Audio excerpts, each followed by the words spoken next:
Alrighty, welcome. I'm going to teach you how to use MyFitnessPal in order for you to track your macronutrients, which are your proteins, fats, and carbohydrates.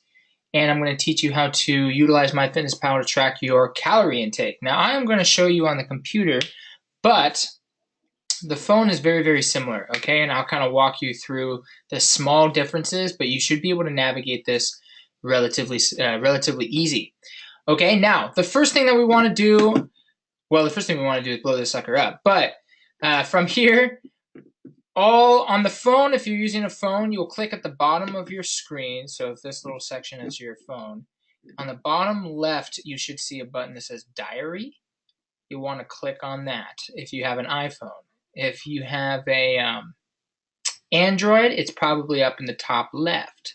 But go to where it says Diary, and something like this should pop up.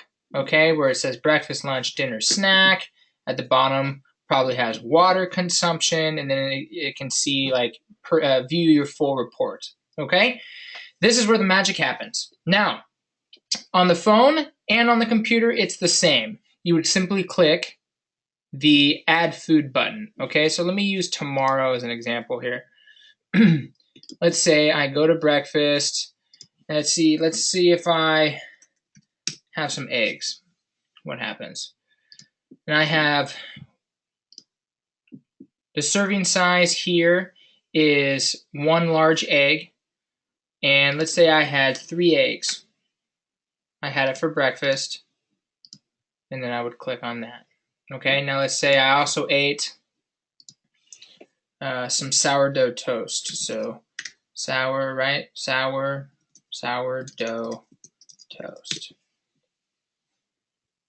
There we go. Yeah, let's say I had it with butter. You could also find sourdough without butter. That's fine. But let's say I had sourdough with butter, and let's say I had 1 slice. Now you can do this one of 2 ways. You can change the serving size for it to say 1 slice and then make the serving size 1, or you could keep it as 2 and turn this into 0.5. Right? And then you would click Add. Either way, it's going to come up with the same. Right? And let's say that was my breakfast. It'll tell you either on the computer at the bottom or on your phone at the top how many calories you've eaten, how many calories you're trying to shoot for, and how many you have left to eat. Okay? Now, on the computer, it'll also tell you your macronutrients right here. Now, if you're on your phone, scroll down to the bottom, you'll see a button that says Nutrition. Click on that little black button, and then click on the word macro at the top right.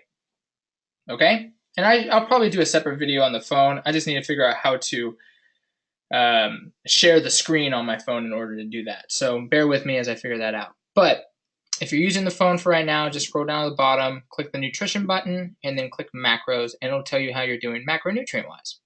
So let's just say for lunch we made a burrito. This is where most people get confused. Let's say we had a burrito that we made from scratch. We don't know how to log it. Well, we know where to start, right? We know that there was a tortilla probably involved. So let's find that. Type in a tortilla. Let's just type in flour tortilla. Try to be a little bit more specific. If you know the brand name, that's even better. So let's say we had that one. And we had 1 tortilla. That makes the most sense. And then let's say we probably had, I don't know, we probably had some maybe pepper jack cheese.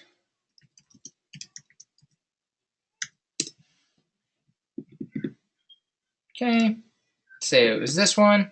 Obviously, if you know the brand name, or on the phone, there's a little bar scan code button on the right in the search button, and you can always bar scan the code that's on the back of packages and things like that. So you could always do that. But if you're on the computer, you just do it old school. And yeah, let's say we had 1 ounce, and maybe we had 3 of those serving sizes. So far, so good. This is where the tricky part happens, right? Because let's say we had onions in there.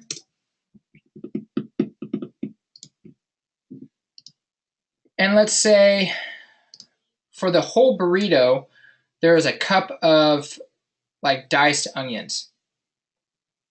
Okay, but we ended up only eating like a third of the burrito. Now, depending on how you cooked it, maybe one side of the burrito has more onions than the other. So how are you supposed to log it accurately? You're not. You're not going to be able to log it perfect every single time, especially if you do something like that. Another good example is if you make like a batch of cookies. Say the ingredients that's called for to make the cookies makes 20 cookies, and you had 2. How are you supposed to log that? Well, what you would do is you would log all of the ingredients that you used, and then you would divide it by how many cookies you had. So, for example, if you had 1 cup of sugar, but it made 10 cookies, and you ate 2, you had a fifth of a cup, right? It gets you as close as you can probably expect. So keeping this in-house, so say you're having a full burrito, but you end up only eating a third. Instead of having an entire cup of onions like you planned, you only had 0.333 repeating, right? So you would add that. Now on your phone, you can actually click on 1/3 rather than having to type in 0.33. But either way, you just do the math to subtract it.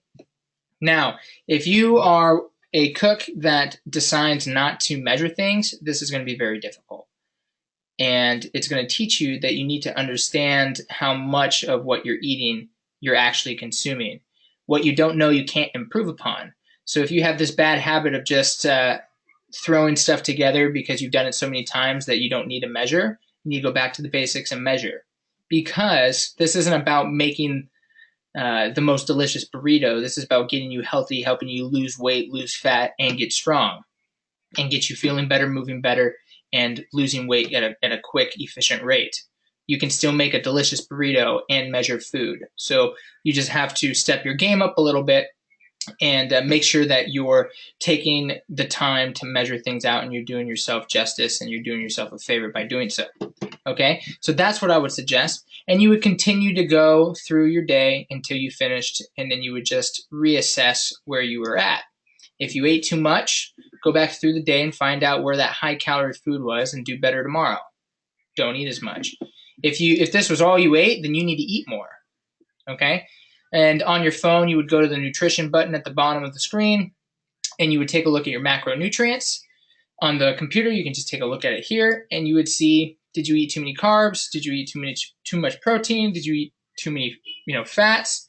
Did you have too much sodium, too much sugar? And you can, again, do better the next day. If you ate a ton of sugar, right, if you had a bunch of candy that day, we kind of know what the problem is. You need to eat less and less of it so you can get your sugar intake back down into controllable ranges. Okay, hope that makes sense to you, and I hope that answers all your questions. The biggest struggle you're going to have is things that you can mass produce, like chili.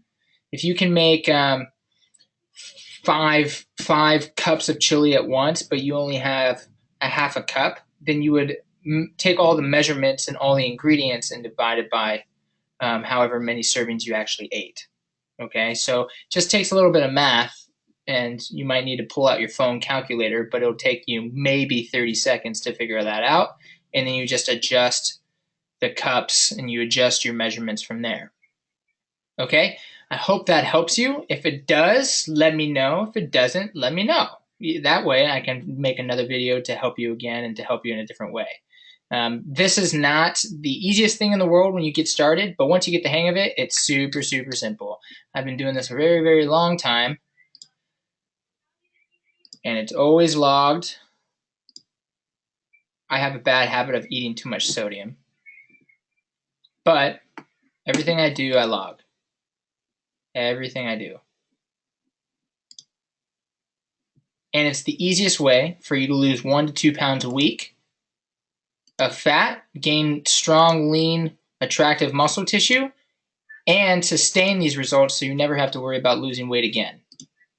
Okay, so I hope that helps you. Let me know in the comments below, and let me know if you need any other extra assistance, and I'll be happy to do that. Okay, awesome. Get to work.